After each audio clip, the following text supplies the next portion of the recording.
Chapter 7. The Pthumerians, Arianna, Oedon, and Mergo. In the age of the Great Ones, wedlock was a blood contract, only permitted to those slated to bear a special child. Ring of Betrothal. The Pthumerians existed long, long ago, long before the events of Bloodborne take place. And yet, the echoes of what happened in Old Pthumeru resonate very deeply in the current city of Yharnam, more so than Yharnamites can possibly know. The Pthumerian society existed centuries or even millennia ago. They were a people who were masters of ancient arcane arts, specifically relating to arts of fire and arts of blood. The Pthumerian people seemed to be matriarchal, or at the very least, the most important positions were often held by women. The hallways of the ancient labyrinth echo with the sinister bells rung by the bell ringers. When we look at the description of a sinister root chalice, we are told, when used in a ritual, this sinister chalice summons the sinister resonant bell. The bell-ringing woman appears to be a mad Pthumerian. Aside from the bell ringers, we have the Keepers, a group of eternal warriors who wander the labyrinth caring for its denizens.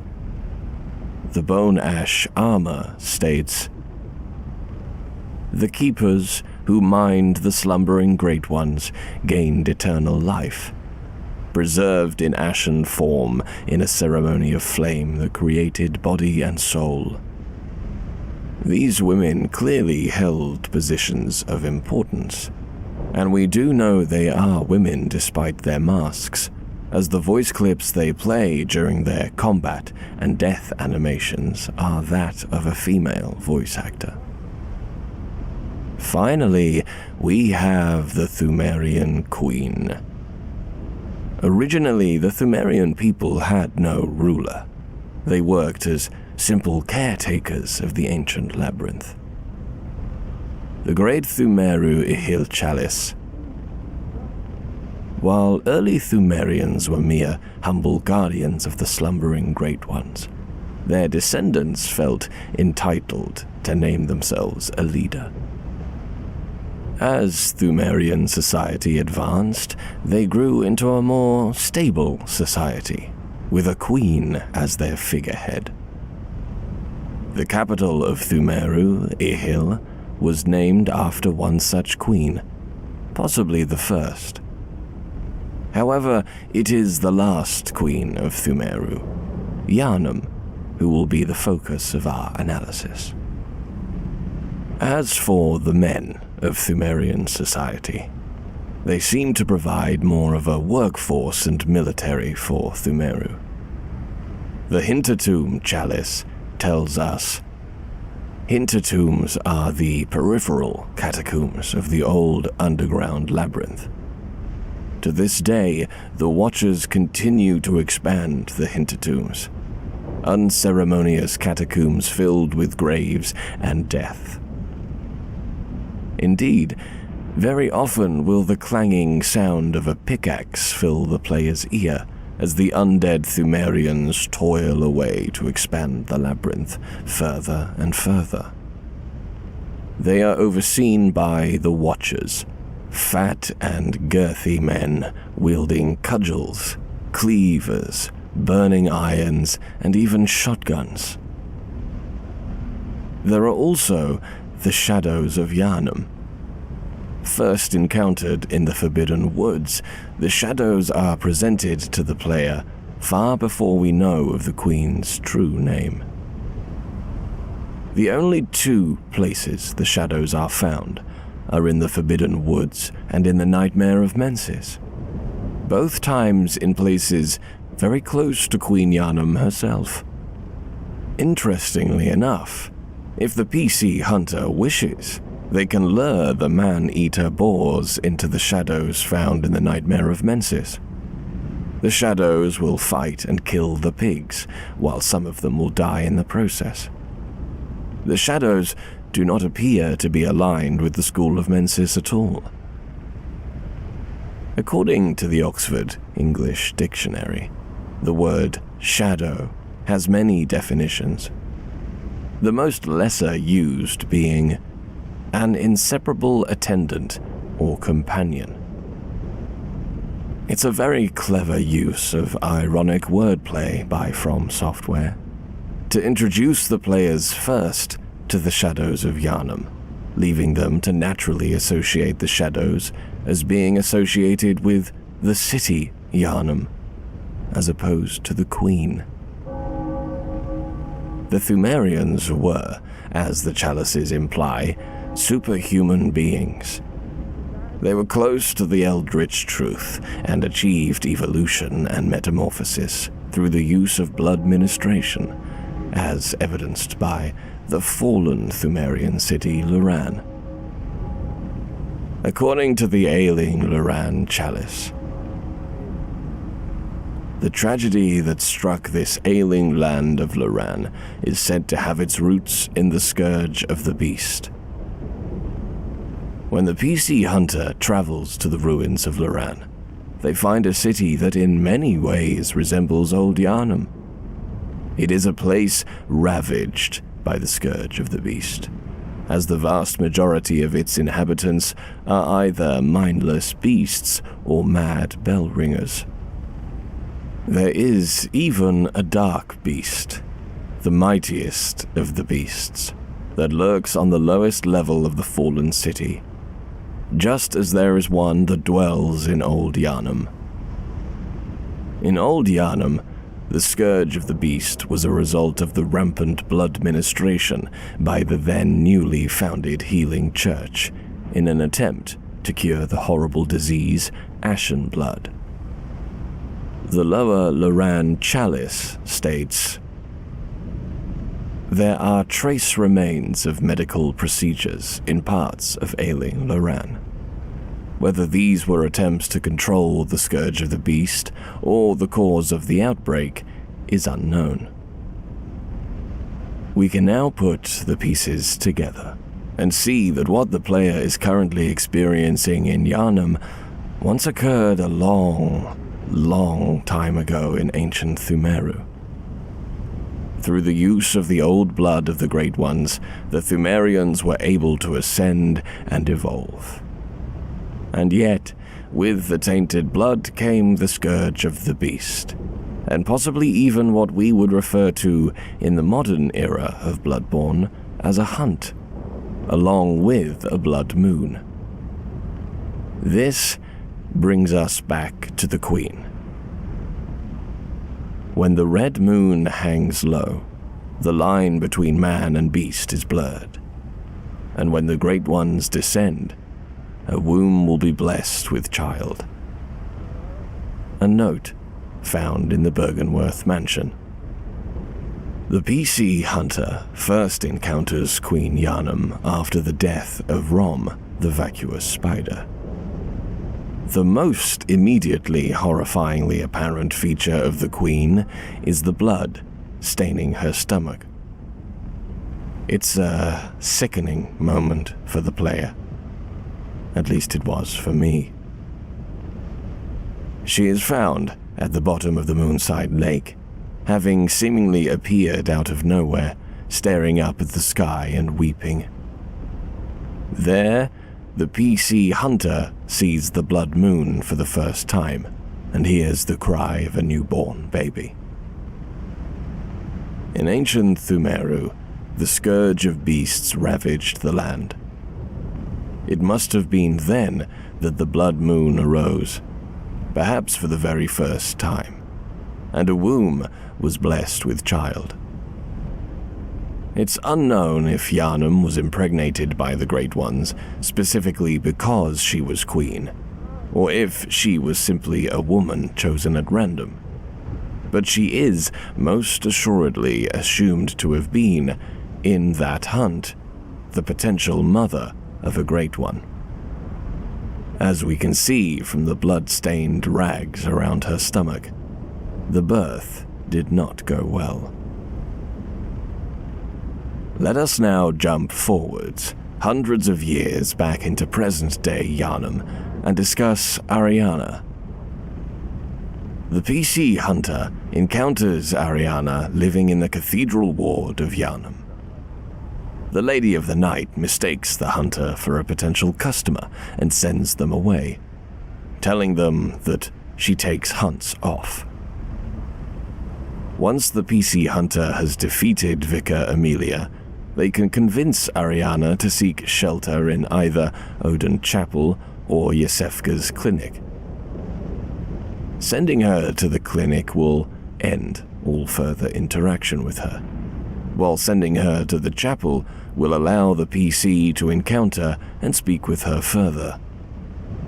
Once Arianna and the PC hunter become acquainted, she does what any good Yharnamite would do and offers her new friend a vial of her blood. If the hunter accepts, they receive the item Blood of Arianna. It is with this item that we see the first inklings that Arianna may be much more than she first seems. Blood taken from Arianna, Cathedral Ward Woman of Pleasure. A member of the old healing church would know that her blood is similar indeed to precisely what was once forbidden. Why would Arianna have blood similar to something that was forbidden? After all, blood flows like water in Yharnam. Anyone and everyone shares and imbibes in blood with one another. What makes Arianna's blood special? Let us, for a moment, take a look at what the PC hunter encounters should they go to the very depths of the Pthumerian labyrinth, to the very bottom of Thumera Ihil. It is here that the hunter fights against the weeping Yharnam, queen of Pthumeru. But take a closer look at her as you fight her, and notice that she seems bound, chained.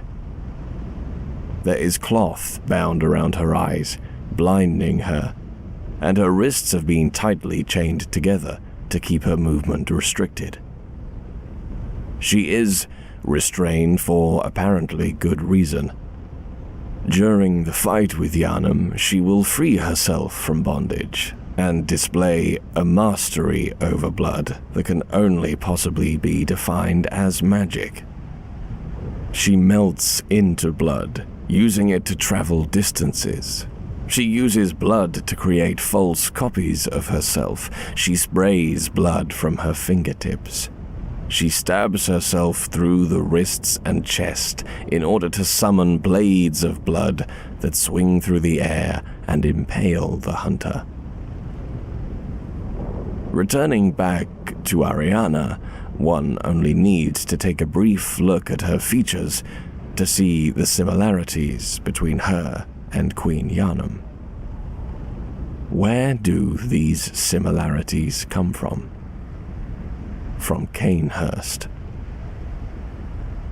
Arianna's dress is the dress of a Cainhurst noblewoman, one like Queen Annalise. Their flowing hair, long sweeping dress, and obvious beauty are all shared. The noble dress is found in a Cainhurst portrait room.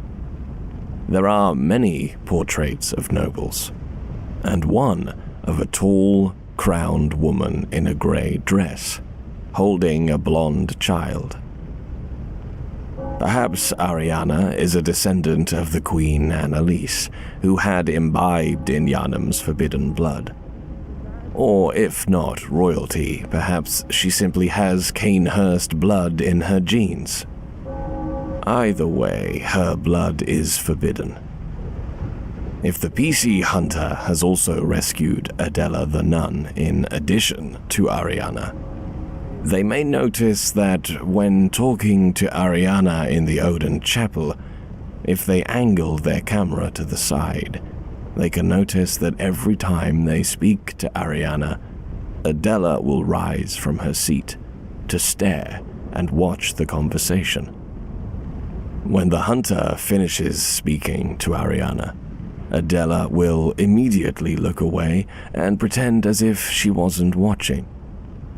It's a brilliantly subtle way to show that Adela has her eye on Arianna and is possibly aware of the blasphemous nature of her blood. But the similarities between Arianna and Queen Yharnam do not end with their clothing and facial structure. The fate that befell Queen Yharnam would, centuries later, befall Arianna. Every great one loses its child, and then yearns for a surrogate. Queen Yharnam's childbirth did not go well. Judging from the massive amount of blood staining her stomach and the way she is found weeping in front of Mergo's loft, we can only assume that the child did not survive the birthing process. When the blood moon rises over Yharnam, Arianna first starts to feel pain in her stomach. Oh, there's something wrong with me. She will refuse to give the PC hunter any more of her blood, and will have nothing to say until after the hunter has slain Mikolash in the Nightmare of Mensis. If the PC hunter returns to the cathedral ward, they will find Arianna's chair empty, and a trail of serum, clear blood, leading towards the tomb of Oedon. Following the blood trail, we find what is, in my opinion, the most disturbing scene in the entire game. A sobbing Arianna, next to a squirming, wriggling celestial lava, covered in blood. The implications are unpleasant. Arianna has gone completely mad, muttering, sobbing and laughing. It can't be. This is a nightmare.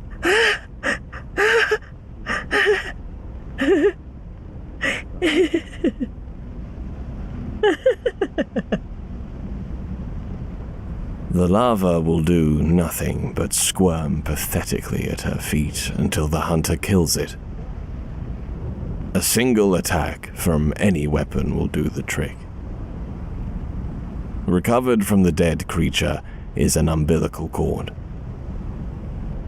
Every great one loses its child, and then yearns for a surrogate. And Oedon, the formless great one, is no different. To think, it was corrupted blood that began this eldritch liaison. Centuries ago, the Pthumerian people discovered the old blood and the great ones, using the blood to elevate themselves beyond humanity. Their height grew, their strength was magnified, and they gained arcane control over fire and blood. However, with the old blood comes the scourge of the beast. The Pthumerian city of Loran was the first to succumb to the scourge, as an outbreak spread throughout the populace and the Pthumerians were infected by the scourge. And when the line between man and beast is blurred, the red moon will hang low. The great ones will descend, and a womb will be blessed with child. Queen Yharnam was impregnated, but every great one loses its child. But the hunt will always begin again, and so it did. The red moon hung low, and the line between beasts and men were blurred. And so the great ones descended, and a womb was blessed with child. The daughter of Queen Annalise, Arianna, bore corrupted blood, which began an eldritch liaison. But with whom? This brings us to Oedon, the Formless One. The Formless Oedon rune states, "The Great One Oedon, lacking form, exists only in voice, and is symbolized by this rune. Human or no, the oozing blood is a medium of the highest grade, and the essence of the formless Great One, Oedon. Both Oedon and his inadvertent worshippers surreptitiously seek the precious blood. Of all the Great Ones, Oedon is the one most similar to an outer god of the Lovecraftian mythos upon which Bloodborne is designed. Oedon is a being of such absurdly complex design that it would be impossible for From Software to even put him in their game, for describing his shape is something human beings simply can't do. Oedon is also the Great One most closely associated with the blood, as both runes associated with him, Formless Oedon and Oedon Writhe, secrete a constant medium of blood, and provide the hunter with ways of replenishing or storing the quicksilver bullets that are fused with their own blood. While the Healing Church worships several gods, it is likely that Oedon is very high in their pantheon, if not their chief god. There is an entire chapel devoted to Oedon's worship, the Great One of Blood, around whom all of the Healing Church revolves. Oedon, the formless Great One, exists quite literally all around us. He is literally everywhere, without shape and only carrying a voice. In this sense, Oedon could also possibly be referred to as the cosmos itself. Mikulash makes this discovery in the nightmare, when he is found communing with the Great One. He begins by confusing Oedon with Kos, believing he is speaking to the dead Great One of the ocean. Ah, Kos, or some say Cosm. Do you hear our prayers? Halfway through the boss fight, Mikulash has an epiphany. The cosmos, of course. It's not Cosm, it's Cosmos. The choir would discover this truth as well. Indeed, their entire religion would be founded upon it, as referenced by the Cosmic Eye Watcher badge. Badge of a member of the choir, elite of the Healing Church. The eye signifies the very cosmos. The choir stumbled upon an epiphany, very suddenly and quite by accident. Here we stand, feet planted in the earth. But might the cosmos be very near us, only just above our heads? Oedon is so omnipresent that while he might not be God in the Judeo-Christian religious sense, it is most certainly God-like. This would lead the choir's mantra, their epiphany.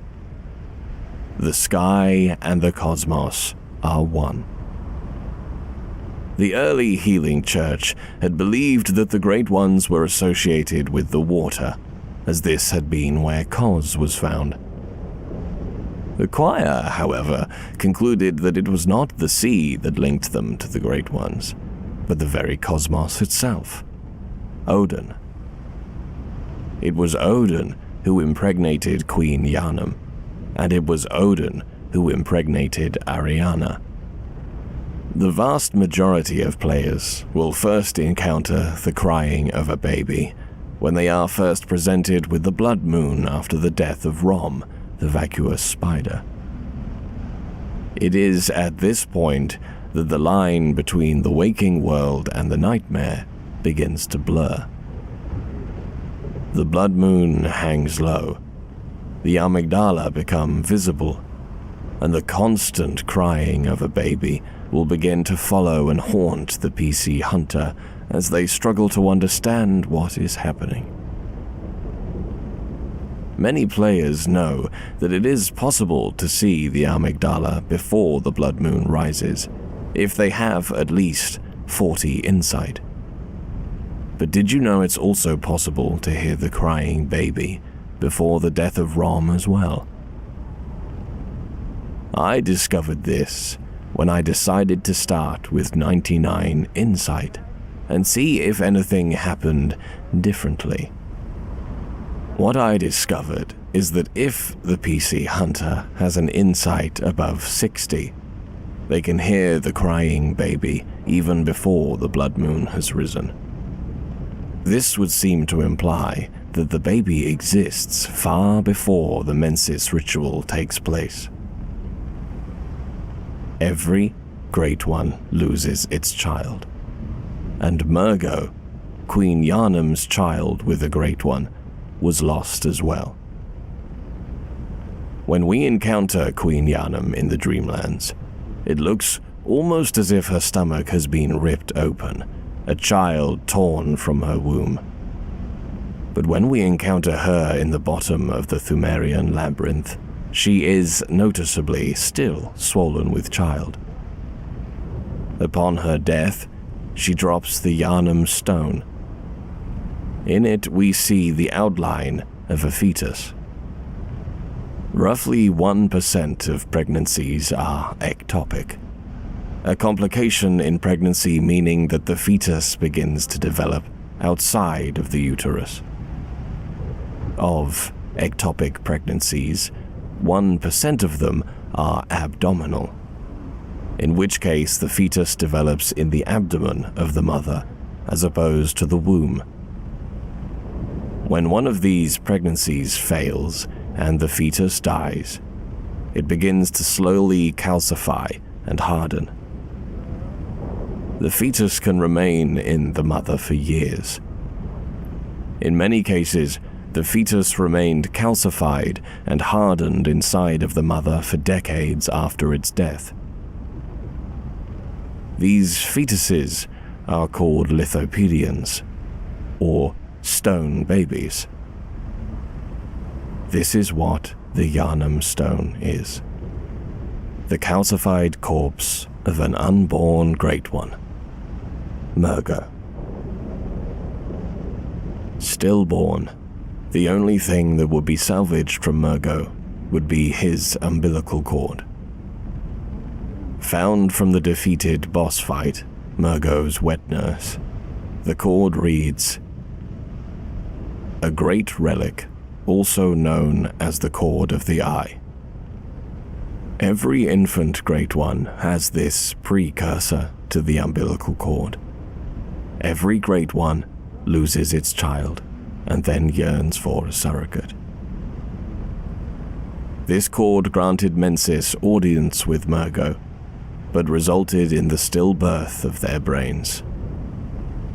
Mikolash had seen both the success of Master Willem and the failure of Lawrence. He had seen that in order to ascend, one must use a cord of the eye, the umbilical cord of a Great One. When the school of Mensis attempted to use Mergo's umbilical cord to commune with Mergo himself, the ritual was an enormous and terrible failure. It's unclear exactly what it means for a Great One to be lost, or even to be dead. They exist on a plane of existence so far above our own. Recall that even though something may die in the waking world, its consciousness may live on in the nightmare. Mergo lived on in the nightmare, possibly attached in part to the wet nurse, or possibly manifested as the wet nurse itself. It is likely that the School of Mensis made a connection with Mergo by using his umbilical cord.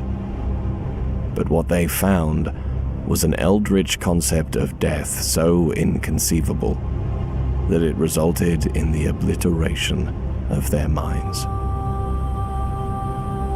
But beware. Secrets are secrets for a reason, and some do not wish to see them uncovered, especially when the secrets are particularly unseemly. Simon, the Harrowed.